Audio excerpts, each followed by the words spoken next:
book called Chester's Way. It's a little story about a mouse and a couple of his friends. If you're ready, we'll get started. Chester had his own way of doing things. See, he's a little mouse. He always cut his sandwiches diagonally. He always got out of bed on the same side. And he never left the house without double knotting his shoes. Chester always had the same thing for breakfast, toast with jam and peanut butter. And he always carried a miniature first aid kit in his back pocket, just in case. "You definitely have a mind of your own," said Chester's mother. "That's one way to put it," said Chester's father.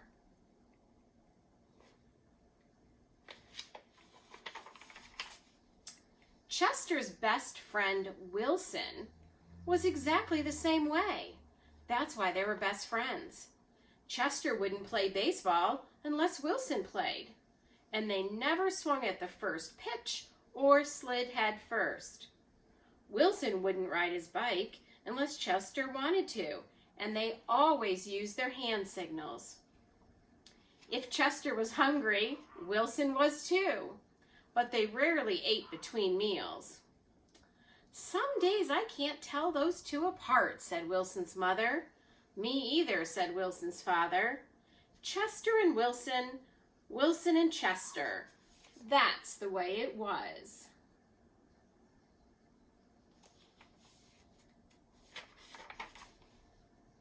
They loved to go on picnics.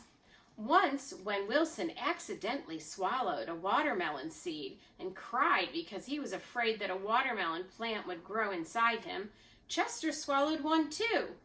"Don't worry," said Chester. "Now if you grow a watermelon plant, I'll grow one too." Chester duplicated his Christmas list every year and gave a copy to Wilson because they always wanted the same things anyway.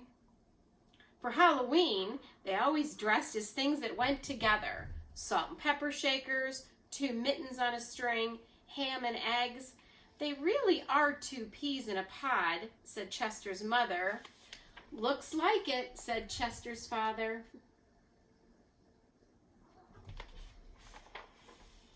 In spring, Chester and Wilson shared the same umbrella. In the winter, they threw snowballs at each other. In the fall, they raked leaves together.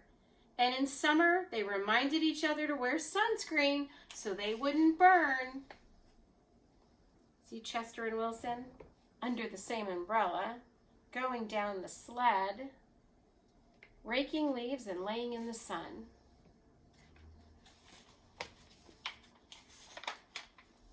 Chester and Wilson, Wilson and Chester. That's the way it was. And then Lily moved into the neighborhood. Lily had her own way of doing things. There's Lily.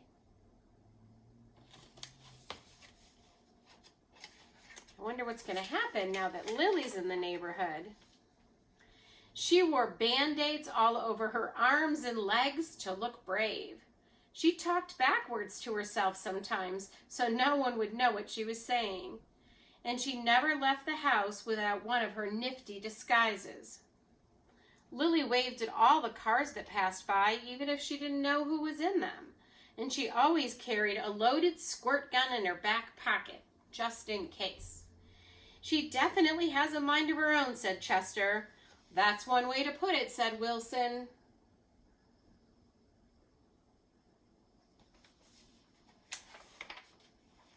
When Lily and Chester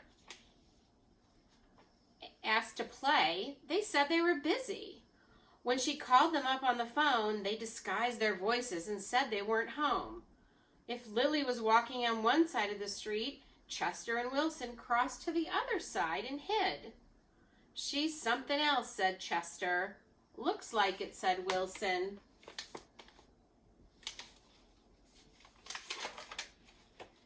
One day, while Chester and Wilson were practicing their hand signals, some older boys rode by, popping wheelies.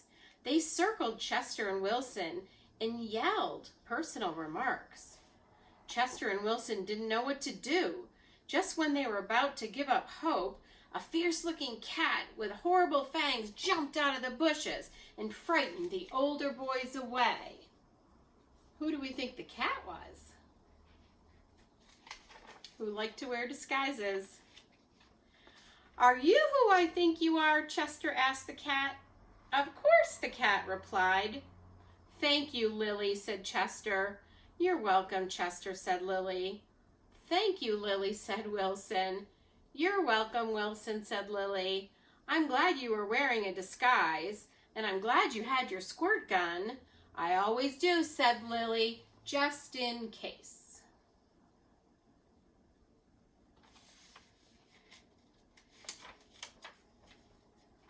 Afterward, Chester invited Lily over for lunch. You have a Muscle Mouse cup, said Lily. Of course, said Chester. I do too, said Lily. Same here, said Wilson. Chester and Wilson cut their sandwiches diagonally. Lily asked Chester's mother if she had a cookie cutter, and she made stars and flowers and bells. That's pretty neat, said Chester. Wow, said Wilson. See how she cut her sandwich with the cookie cutters? That night, Lily invited Chester and Wilson to sleep over. You have a nightlight, said Chester. Of course, said Lily. I do too, said Chester. Same here, said Wilson. Chester and Wilson wanted toast with jam and peanut butter for breakfast the next morning. Boring, said Lily. Try this instead. Well, this is good, said Wilson. Look what she did with her toast. She made a little face out of strawberries.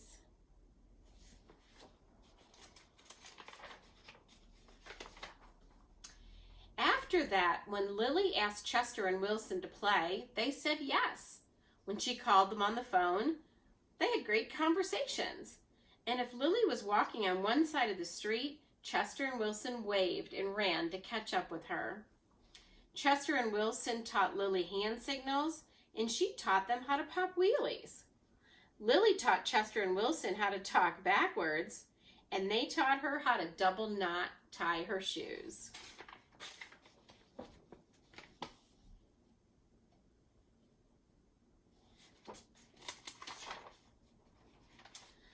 Some days I can't tell those three apart, said Lily's mother. Me either, said Lily's father.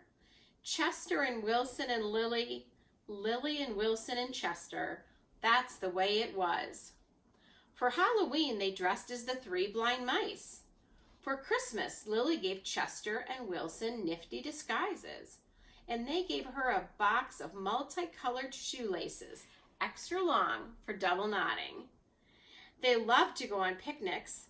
When Chester and Wilson told Lily about how they had each swallowed a watermelon seed once, Lily swallowed 3 of them. I'll grow a watermelon plant for each of us.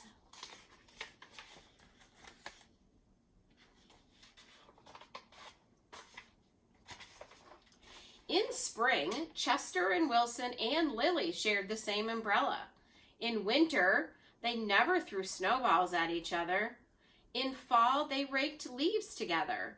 And in summer, they reminded each other to wear sunscreen so they wouldn't burn. Chester and Wilson and Lily, Lily and Chester and Wilson, that's the way it was.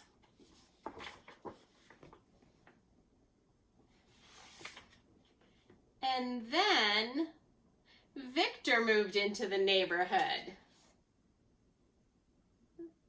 The end. Well, that was a fun little story about these 2 little mice who thought that the 2 of them could be best friends and didn't believe that they could make friends and have such a good friend with another one until they met Lily and realized that they could have another friend. So that's our story for tonight. I love you all, and nighty-night.